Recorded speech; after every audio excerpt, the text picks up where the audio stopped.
a gente precisa aprender a desenvolver confiança na força de Deus em nós. Tem gente que não tem confiança. Não tem. O cara diz que crê em Deus, mas é sempre assim, não, eu creio em Deus, mas... E aí vem todos os argumentos contrários. E hoje em dia, às vezes, eu me sinto até constrangido. Antigamente, eu digo antigamente, há meio século atrás, quando eu comecei a pregar, as pessoas tinham muito prazer em gente que vivia cheia de confiança, de fé, e que não entrava em estados de dúvidas constantes, em claudicâncias constantes, em sobe e desce, em ciclotimia. Hoje em dia, tem gente que desconfia de você se você não trouxer uma angústia semanal, ou se você não tiver uma história de vacilação, de dúvida, de medo. Cada vez eu vejo mais pessoas dizendo, olha, se você está com medo, se você está com dúvida, se você está com desconfiança, é normal. Não é normal. É algo que eu entendo que aconteça.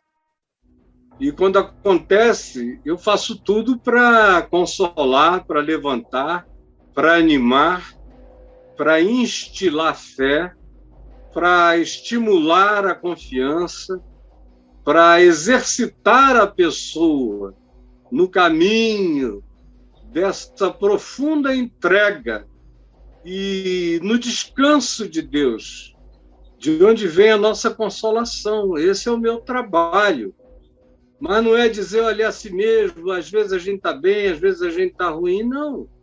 A gente precisa aprender a diferenciar sensação, emoção ou qualquer outra coisa produzida pela alma, pelo organismo, pelos hormônios, pelas tristezas circunstanciais, separar isso do que seja fé.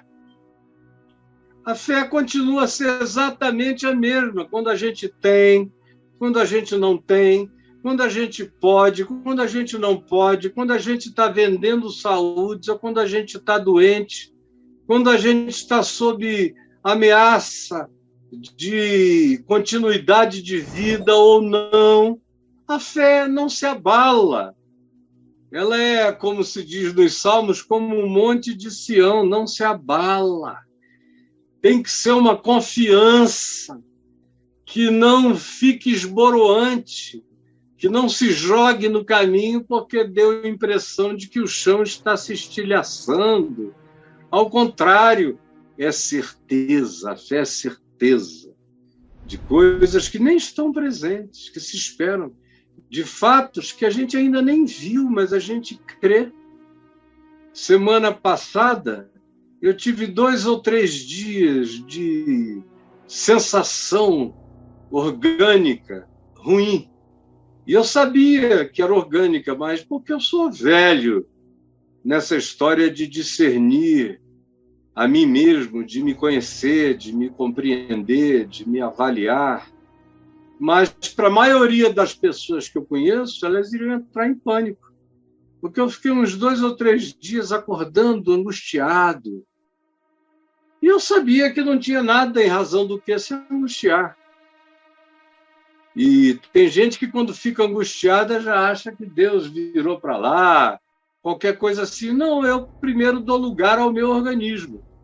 Dou lugar a algum efeito de natureza psíquica que eu ainda não constatei, alguma impressão que eu tive num sonho, numa frase solta, em algum lugar que eu não registrei, mas que criou uma latência aflitiva no meu ser, mas não tem nada a ver com Deus, nem com fé, nem com estado espiritual.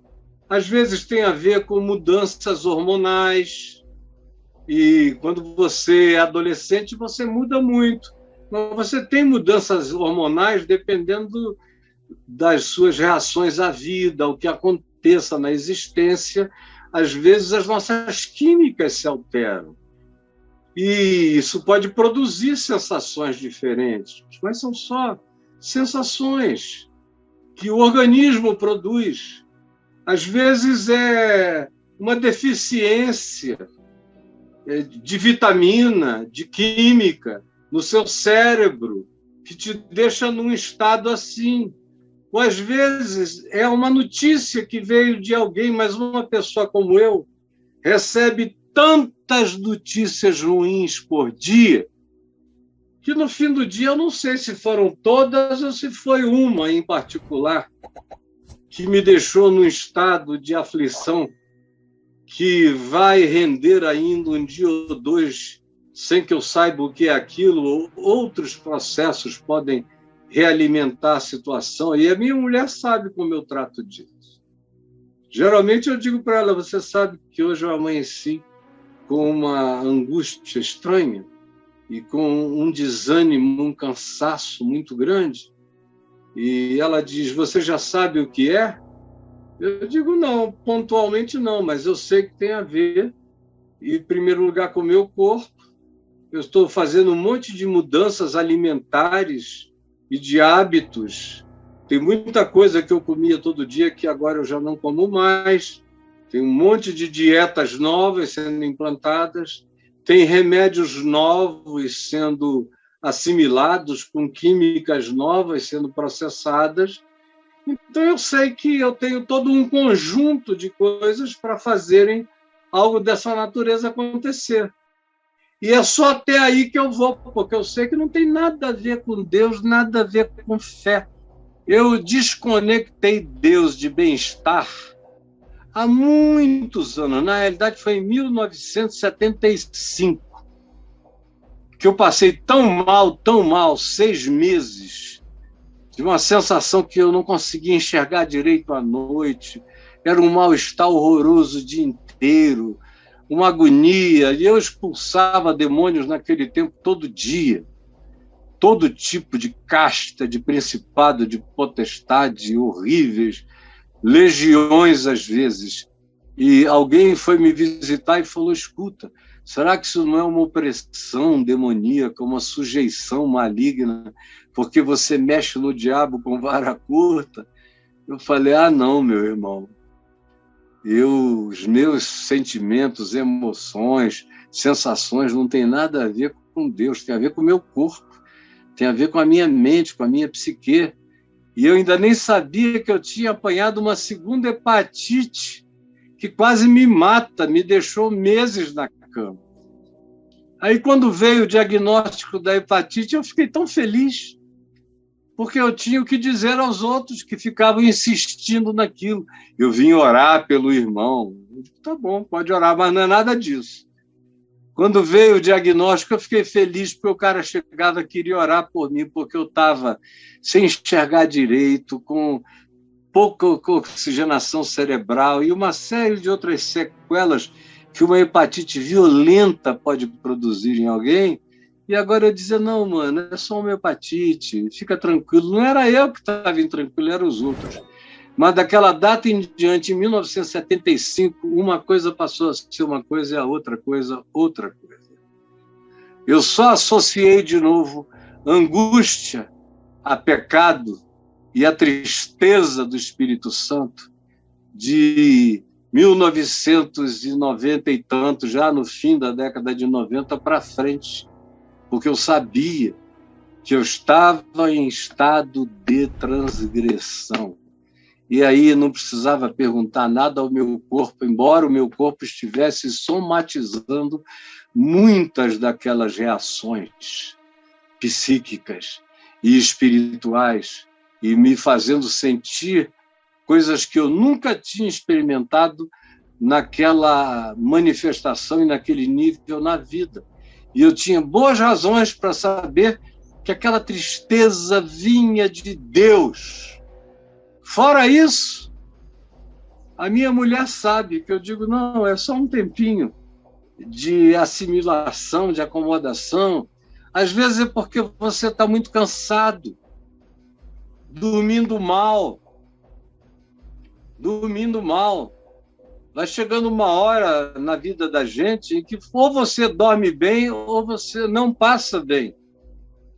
E aí, se você não tiver maturidade espiritual, você interpreta isso das piores formas possíveis, especialmente quando você é religioso e foi doutrinado acerca de um diabo presente em todas as sensações humanas. Mas não é nada.